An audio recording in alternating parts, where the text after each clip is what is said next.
for it. So. Cool. Well, we'll just start. Lead now? Hey, this is a cool room. Imagery lead. So we're in the room with the rug. I think it's a cool rug. You may remember this rug from PDC in Los Angeles 2 years ago? A year ago? So you guys are what, the MapPoint team? Or? Yeah, we're the MapPoint business unit here. Okay. And I guess that explains why we're standing on a map. Yeah. Get the cable out of the way. No, that's okay. People is out here. Get a nice view. So, anyway, so who are you guys? Why don't you start with you? Who are you? Oh, Steve Lombardi. Look at you. Sorry. Yeah. Steve Lombardi, Program Manager for MapPoint Business Unit. MapPoint Business Unit. Yeah. And introduce the rest of your team. Well, they can go around. Okay. Intros here, go down the line. I'm Cody Eberson. I'm a dev. I do mostly front end and shell. We call it shell work. Cool. My name is Harish Jayanti. I'm a dev lead on Butcherat. I'm doing the back end work. Excellent. My name is Tom Barkley. I'm a visiting researcher from MSR, and I'm doing all the imagery for the MapPoint business unit. Wow. And so the reason I'm here is this morning Bill Gates announced something at Walt Mossberg's conference. And what was it? What did he talk about? It was our launch of the Virtual Earth. The product's not live yet, but it will be shortly. We're targeting early summer, so early July. You should see it live. It'll be an MSN search service. So think of it like an extension of local search. So when you're thinking locally, I want to find some things in this area. I want to explore this area. I want to be able to go to a conference in Oakland next week. I've never been to Oakland before, but I know the hotel address. Let me punch that in, but then let me explore the area. Let me get some really super exciting high-res aerial imagery, which we'll show you in a minute. Is there a movie theater nearby? Where's the nearest restaurant? Should I rent a car? Is stuff going to be nearby? Am I going to be taking a lot of taxis, etc.? Just a neat way to explore an area. Right. Now, I've been to MapPoint, and I've been to your competitors like Google Maps and MapQuest. You know, there's a bunch of mapping services, right? Yep, sure. So does it work like that, where I go to a web address like mappoint.msn.com and type in my address? Yeah, it'll be one of the neat things about it is it'll be entirely a little timeout there. It'll be entirely web-based, so you won't need a rich client, but you'll get a very rich client experience thanks to the wizardry of some of these guys over here. So it's a pretty slick application. It's a nice hybrid between a web app that feels like a rich client app. Right. Same performance, same functionality. So will it replace MapPoint? The MapPoint service on MSN? Or? Yeah, maps.msn.com. Yeah, eventually. Right now they're going to run in parallel when we do launch it in July. Okay. And we'll take user feedback. We'll take the best of what was going on at maps.msn. Maps.msn, as you may or may not know, services 30 countries right now with street-level data. So we're not going to have that many countries covered in Virtual Earth right away, so they'll definitely be running in parallel for a while. So how many will Virtual Earth cover? One on day one. Okay. Starting it's not really Virtual Earth, it's Virtual USA, right? Big plans, though. Big plans. What do you mean USA? How about Liechtenstein? A smaller country that you. But yeah, we'll ramp up quickly. What's the reason for that? Is the photo data not available, or the other kinds of data? There's a lot of data processing that goes on. So in the Virtual Earth, when we get to the demo, anytime you want show it to me. Show some stuff. Let's go for it. You'll see that there's and you guys jump in too and tell us what's going on here. There's a lot of data processing that goes into taking our map data, the base map data, the vector map data that we use to render these pretty vector-based maps. There's all the aerial imagery stuff that Tom is doing. One of the big bangs that everyone oohed and awed over at the conference today was the eagle eye view, the pictometry imagery, and we'll show you some screenshots of that. So why aren't you guys at the conference? Weren't you? You weren't special enough to get up on stage? No, Bill is a capable demoer. So I think he wowed the crowd enough, and so we didn't have to go down there. We did all the work up here. Well, he's still begging to get on Channel 9. He hasn't been on yet. So. Oh, really? He begged me in Business Week. I don't know if you saw it. Anyways, so show me how this works. So this is... Hold on just a second. Let me just get in position. There you go.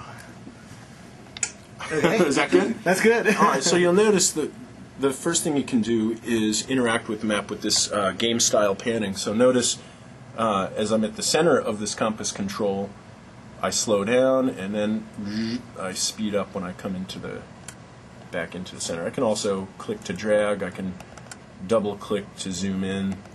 Whoa. Zoom in and center. And yeah, and This you'll is notice, a web app. Yeah, this is a web app. There is no ActiveX? no ActiveX, no client-side components. Now, does this at work in all here. browsers or just a certain browser? It actually, we've tested it in both Firefox and IE, and the Firefox functionality, Cody could probably speak to that. We think we have most stuff working in both. It's mostly working now. There were some transparencies we were playing with for a while, and we didn't take the time to put in the Firefox specific code or take out the IE specific code. But no, at this point we're about complete parity. Very cool. Yeah, so it should be cross-browser pretty Very well. cool. Now, so what are some of the cool things that you can do here? So this is the typical street map that people are used to looking at online. Keyboard equivalents for navigation, so I can zoom in, zoom out with keyboard. What are they, by the way? Plus and minus. You got your arrow keys for panning around, etc. Oh, that's cool. And of course, you've got the compass control up here that I just. Now, what showed is the you. compass? Where is that? That's up here. That's what I was showing you. When you click and hold, your lens is in the way. We can do, as you move to the edges or off the edge, it'll get faster and then slow up at the center. It's a real neat way to navigate. Now, can you drag right in the map like one sure. of your competitors does? Yeah, neat. Excellent. And are you guys using the middle mouse button yet? Oh, for scrolling. Yeah. Yeah, the So that works. Scroll wheel. Yeah, Yeah. check it out. I can even do it on my little mouse pad here. So I'm using the mouse pad. All right. Yeah, it's pretty slick. Take that. The guys down in Mountain View, right? Very fluid navigation. But wait, there's more. Okay. So come on back in. So this is perhaps my favorite feature. Aerial maps are very cool, as Tom will tell you. His life is aerial maps and satellite imagery, flyover imagery. Well, the zoom etc. works on those too? Oh yeah, of course it does. We wouldn't just give you cool zooming in one mode. So here's the problem with this map. It's very cool, but I can see air conditioners and rooftops, but I have no idea where I am right now because as humans, we're not used to seeing imagery this way. Yep. But come on in here. This is where the action is. So check this out. Hybrid view Okay. labels the image. Where's the labels? Oh yeah, see that? So here I am over I-5. Hold on a second. Let me look at it. So you've got that's a nice low-tech way of capturing this. Oh yeah, that's cool. So as I move around in this hybrid map view mode, it's very cool. I can see buildings that are labeled. I'll cruise up here near the Space Needle. We're at Belltown, Pacific Science Center. Now, how many monkeys do you have in the back room marking all this stuff? We have an amazing amount of monkeys. So here's the Space Needle. Send it over my way. Well, the Map Point group, we do crank out a lot of products. Not only these web products, but we do the CD-based products. We do the Map Point web service, Yeah. which. For all the attention that some of our competitors have been getting about mapping APIs for a while, we've had a SOAP API out for 3.5 years now. We do 20 million transactions a day on it. We're pretty proud of that fact. So we want to amplify that we're not, we're not just getting into the mapping game here. We've got folks that have been working on this team for 10 years on mapping. We've got a team of cartographers here. We've got a team of front-end map developers. It's been a long mapping history for us. Tom's been doing aerial since he launched TerraServer in June of 1998. in '98. We launched our first consumer mapping products in '95 or so. So it's a long time. We've got a lot of experience here, and this is just sort of the next generation of it. All right, are you going to say there's more? Oh, there is more. We've shown you the tip of the iceberg. So Okay. as I'm exploring an area, here I am around the Space Needle. I want to learn more about it, and of course, I'm saving the best for last. All right. So, I might want to find some content. Let's zoom out a click or two here. Like, I'm looking for a place to have dinner tonight. Maybe I'm looking for a steak place. So we've integrated local search from MSN Local. You can see that I get search results coming up. And Sorry. that's all right. We're just both fighting for the keyboard here. Here we go. So we got steak places that came up, and I think this is a pretty unique feature. Check this out. You'll notice as I'm panning around, my query is always being filtered by the geography. Oh, so really? I can find some stuff here.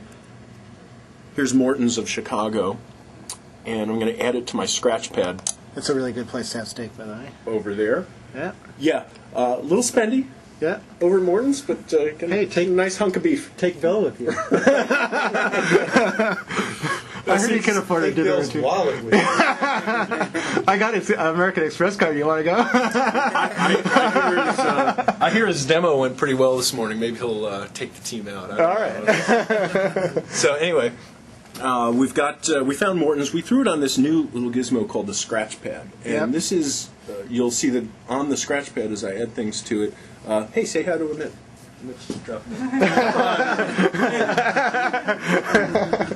little camera shy. A little camera shy. Here goes the boss. All right, you'll be the voice off to the side, I guess. So the Scratch Pad is a little holding cell where I can save things that I'm interested in. So I threw Morton's on there. I still have my search open, and I may want to find things that are in this area. Like afterwards, maybe I want to grab an espresso at Starbucks. So Starbucks. We can layer in another search. Now you can see where the Starbucks have appeared. Steak is still available. You can see the blue is steak. We've got the Starbucks hanging out there.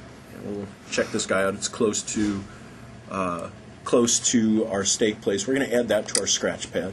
Okay. So now we've got a couple things going on there. Maybe we'll throw another one in. We're going to hope to find some parking nearby or an ATM or whatever else we need. Here's some parking lots. This one looks like it's in good close proximity. So I've got 3 things on my scratch pad. Remember what I told you a second ago, we're always filtering by geography. So now I want to jump out to, well, let's say Microsoft Campus. We'll just jump over to 98052, zoom in here, and you'll see that my queries are just going to continue to refresh. So the same queries that you saw earlier are now at Redmond Town Center. Are simply refreshing over here. And now once I've built my scratch pad, I keep throwing information over here. I can do things like email it to you. Maybe I want to throw it up on my MSN space. Wait a second. Blog it? Yeah, so that was the blog it button that I just hit right over here. So I can make a geek like a bar crawl and Yeah, put that up exactly. on You my can do blog? things like, hey, I've just compiled my my top 20 bars and nightclubs for Seattle, and I want to share it with my friends. Boom, throw it up in my MSN space, and everybody can see the places that I want to go hang out. Now, or things that if I've you visit done. my MSN space and you click on that, will it take you to the map? Yeah, of and course, show you? deep links back into the virtual Earth. You guys Yeah. are cool. Absolutely. And You might get me to switch to MSN Spaces yet, you know? they're waiting for you over there at Spaces. And of course, all the cool features work in all modes, so I can, I still got my game panning going on, and as I game pan around the screen, my searches are continually refreshing. So all of these guys, all my saved searches here's Starbucks, steak, etc. I can just keep bringing those searches back, throwing things onto my scratch pad, etc., etc. Very cool. Can you draw like a line between the 3 things so you know like directions, how to get from one place to the next? Oh, sure. We're going to definitely do driving directions in here. You'll notice, I think we've Or got that walking named right now. directions or whatnot? Yeah, so here we've got the drive to and drive from. We haven't fully implemented that, so I'm not going to click on it. But we've done driving directions that are in all of our engines for a long time, so we'll certainly be integrating it into this experience as well. So we've got really good driving directions engine and really good data that we feed into that engine. We license that data from the industry leaders like Navtech. Right. Can I leave blog comments or photos for other people to Oh, see? wouldn't that be a slick feature? Yeah. Not yet. No comment. That was PM talk. It'll be a slick feature. That would be a slick feature. We've got a good backlog of real nifty stuff that you'll Okay. see us implement pretty soon. But we're all focused on getting this first release out. There's a few goodies that you haven't seen here yet that'll be in the first release that we're targeting for early July, and we're on a really rapid release cycle. So there's a lot of exciting features that are just kind of sitting on the back burner that we'll get out pretty quick. This is very cool stuff. So what do you guys have to say? Well, You're the ones who built this. I got one more very cool thing that we are going to show you. So no, you chat with these guys while I All right. So what do you guys do on what part did you play on this team? Well, I run a website named TerraServer USA, and basically what's happened is it's rolled into being part of the whole virtual Earth. And for the last 7 years rather, I've been off gathering up public domain data that's freely available. So what you're looking at today is high-resolution imagery available from the USGS, and possibly in the next several months we'll start seeing new imagery from other sources, so that in fact, as you pointed out, we can have more than just the United States, and have a whole copy of the Earth at some point in the future. Wow. And so you work with Jim Gray down in San Francisco? I do. That's my official boss. And how did we miss you that day when we were down there? well, I was hanging around being shy and around the corner from you, so you actually hurt my feelings and didn't bother to come in and say hello, but I won't bring that up now. I'm sorry. What were the technical challenges with doing this kind of zooming and scrolling? What really is going on is the Virtual Earth folks with the mapping side have kind of adopted a more TerraServer-like style, which we've been tiling for years. There's another fellow that's not sitting with us today that actually came up with an improved design over what I started with TerraServer, such that we could do the entire globe without having any edge boundaries. And I'm becoming into the technical details of how you take a round Earth and represent it on a flat monitor. And he's done a lot of really good work to be able to, where we can basically, in Virtual Earth, pan from the coast to the west coast all the way to the east coast and never see an image break along the way. And it's a great piece of work. So, wow. That's what we're doing now, is we're recasting, the work I started with, and into an improved model and integrating it with the vector data, such that roads line up over imagery. You don't realize what a miracle that actually is, and what a very hard problem it is. So that's the challenge that we're working on currently. Excellent. What other kinds of things do I want to know about? How tough is it to design an app like this for the browser? I guess this is using technology that's been popularized as Ajax, right? Yeah, right. It's a lot of the stuff that's hyped as Ajax. It does go into our UI. There's a lot of asynchronous stuff going on. You'll notice when I was doing the queries that I could query and pan independently. So while queries have been fired off to the server, you can have up to 5 of those open simultaneously. That's all really happening in the background. As you're then rifling around with that game panning, all those queries are refreshing in near real time, but all kind of asynchronously in the background. Cody can tell you more about that stuff. That's his area of specialty. So, I don't know nothing about that Ajax. So why not do this in a Win32 app? And That would have been nice, but the browser is really where it's at. It's much easier to distribute, get people to access it. Like, the best way to share an application is over the web, so through the browser. yeah. And so what kind of magic did you have to learn to do?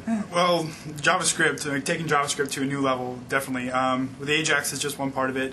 The scrolling, the dynamic zoom, the animated zoom, obviously JavaScript is a scripted language, so performance is a big thing. Just a lot of sitting there and tweaking on the performance, trying different things to make it operate as smoothly as a 32-bit or a Win32 app. So. Yeah. Are you guys going to port this to Win32 at all, and put it in Avalon and give us even more cool? Yeah, We could tell you, but we'd have to shoot you. As you know, we've had consumer products that are Win32 apps for quite a while, like Streets and Trips and Map Point 2004. And now, do you guys do Streets and Trips too? Yeah, sure. That comes out of our group. Okay. So you can imagine that, it makes sense for a lot of this technology to merge with the richer client, Win32 experience. So. Sure. And Streets and Trips hooks up with a GPS, right? Yeah. So this doesn't know that there's a GPS on your machine, right? No. Okay. No. So if you're walking around with your tablet PC, Streets and Trips is probably a better way for you to go, because it'll actually tell you where you're going or where you are and right. all that fun stuff. Right. Playing with that So $120 at Walmart. Right? Yeah, it's a It's- bargain for Streets and Trips GPS bundle. Yeah, it's awesome. It's a lot of fun. 120, you paid too much. I think Well, you no, can get it at under the company 100. store you could get it less, but I Yeah, think no, even at Walmart. retail, I think it's down under 100. Is it really? It's a Okay. bargain. All right. Anything else that you guys want to show? Oh yeah, we got the last cool thing here is Okay. what we call our eagle eye view. All right. And actually, yeah, and Harish wants to tell you about the mid-tier stuff that Oh. he's. All the he's stuff working that you can't see there, like all Yeah. the search integration and content integration, and I've been doing all the project management stuff. So a lot of unseen stuff there. So give me an example of something that you worked on that maybe we wouldn't know about when we were using the product. The search you were seeing there, like it actually integrates with MSN local search. So I was building the platform to talk to them and like get the results from them and like give it to Cody so that he can send it out to the client. And then we have a backend database that has all the YP content, the Yellow Pages content that you can't see right now, but we have a details page that once we have the details page, we can see much more like enhanced YP information, like extended hours and things like that. So. Very cool. Yeah, there's a lot of neat content stuff that we're not showing yet, but when we go live, you'll Play see around it. with So it. there's a.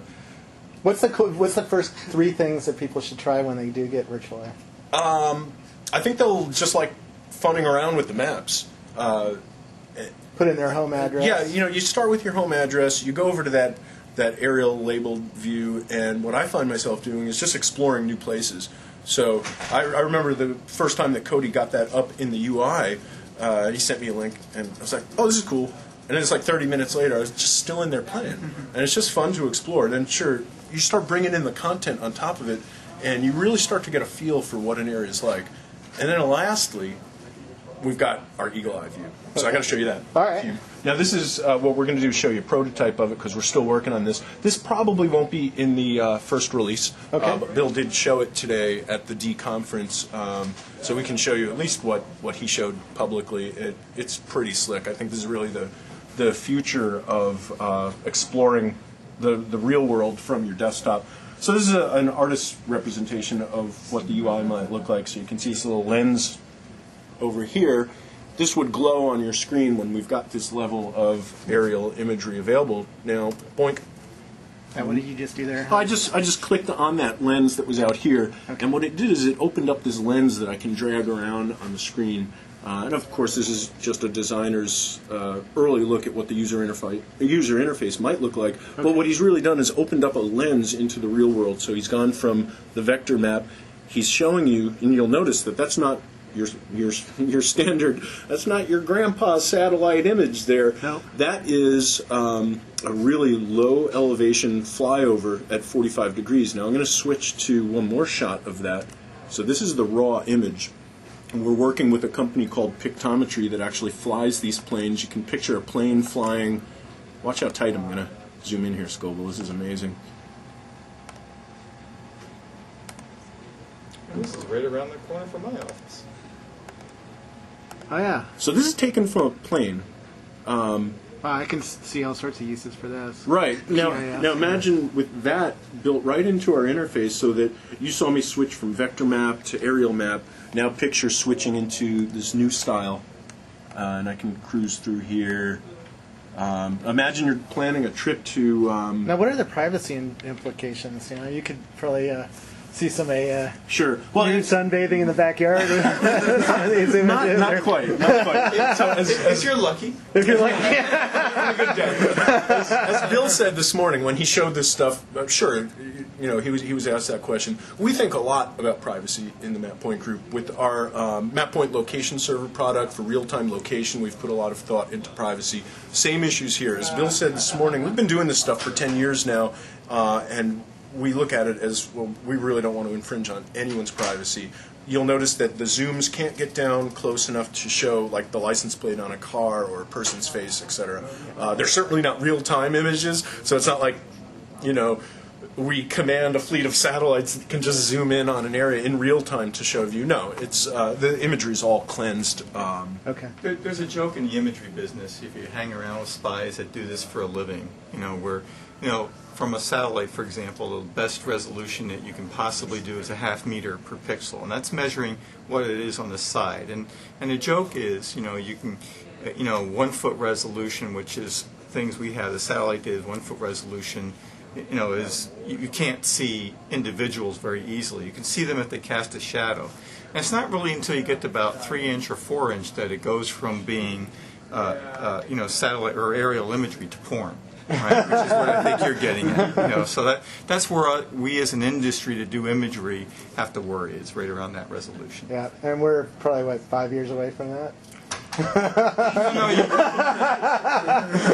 No, you can buy it today. Okay. But the question is would it be a good public thing to do if you weren't eyeballing it all before you put it online? Got it. So you guys are actually having somebody look at all the images to make sure that nothing is untoward there that you'll get embarrassed about. Yeah, definitely to the best of our ability to do so. But we do know as a fact that the zooms won't get close enough to actually see like the license plate on the car. Yeah, this is on a big plasma screen. So. Yeah. Now, how are these images going? Notice what you can see. You can see the windshields on there, right? Yeah. And you can see the shadows that are formed by people, but you can't see any people. And well, actually, you can just see one there on the floor of the image. And this is a very popular area in San Francisco. So there's a lot of individuals around. So people have to be standing in a certain way to actually for it to show up, easily in the image. It's not that they're not there, but again, it's what you're able to capture. Yeah, I'm going to pop another image up there for you. All right. More. Not that one. I wanted to give you this one. Yeah, there we go. So this is kind of neat. Practical purposes for this are when you're exploring an area, you're planning a vacation, you're looking at that hotel that's billing itself as being seaside. With this eagle eye imagery, you'll actually be able to explore ahead of time and choose your hotel. Is it really right on the Vegas Strip? Is it right on the beach in Miami, etc.? Right. How are these stitched together? Because obviously, if you're shooting a city, for instance, you're probably not all shooting it all at the same direction, right? They're probably one is being shot this way and one is being shot this way. Well, imagine if you were walking down the street, right, and taking many pictures of the objects you were interested in. So you would take a photo and then, move on and either turn or walk down the street and deliberately try to have a little bit of overlap. Yeah. And basically that's what's going on here, is that the plane's flying along at a certain altitude and speed, and it's repetitively taking shots and acquiring a certain amount of overlap between shots. And not unlike if you were to take a panorama set of pictures of a wedding or other large occasion, there are going to be cases when you try to stitch it together, you might miss some detail. And we're going to have that same issue where there is going to be a time where what you want to look at is not in either the right image or the left image or top or bottom, and we're going to miss that case on that type of a thing. However, we feel that there's going to be so many more times that we do catch everything the user's interested in that we can't be worried about hitting the 1% or 2% issue. And not to mention, this is going to be a pretty new thing from a commercial or from a consumer standpoint. So we're really going to be interested to see how people react to this. 7 years ago when I first put up TerraServer, I was the first one to put it up looking straight down. And it took a long time before people really got into it. Now it's become a normal thing. It's even on Google, right? Yeah. And so this is going to be the next thing over the next 5 to 7 years that we'll see. We're going to be the first to put it up and get people into it. And we can't wait to see how people are going to use it and read the blogs and the mail. And then I'm sure we'll have ideas come across the bow about how we can improve upon it and enrich it or do something different with pictometry in terms of fly more closer together and snap pictures and things of that nature. Very cool. Last night I was at the Seattle airport and I saw a guy sitting in the airport with a tablet PC looking at a map, but it was a weird map that didn't look like anything I'd seen. And it was a map done for the aviation industry, and he was plotting out his flight path, and it showed glide paths and altitude, and it hooked into There's a guy that has pestered me over the years on TerraServer that keeps wanting me to put up those flight path maps on TerraServer to do that. So, that's the other thing that, the mapping domain, if you will, in terms of what people are interested in doing is extremely broad. And that's what, what we're been doing for actually years, what Google's also doing, is really trying to broaden that base and go into many different vertical applications. And so in the future, that might very well be a vector data set that we add to Virtual Earth and to, to that interest group. All right, now the hard question. How are you guys going to make money at this stuff? Oh, it's free product. Actually, obviously, Bill wants to make some money, right? yeah, it'll be free. The product is free for users to use. There is a local ad based model, which is really pretty neat. It basically says, hey, when you're in the virtual earth and you're searching for sporting goods, as a for instance, you're going to get yellow page listings, and it really makes sense that that's a really good time for a local sporting goods store to be able to get their ad online. So unlike a lot of web properties where you're just, blanketed with the generic ads, buy a Visa card, and consumers are really good at devaluing that stuff, and mentally we just kind of push it aside. When I'm doing a search for sporting goods, it's a really good time to get an ad or a promotion from a local sporting goods company. So if a company like Krispy Kreme or In-N-Out paid you to put icons, would you on top of the map? Would you guys do that, or is this? I'm not sure exactly. I think we're working out how the ads will be presented in the user interface, but we want them to be, a valuable part of the mapping experience.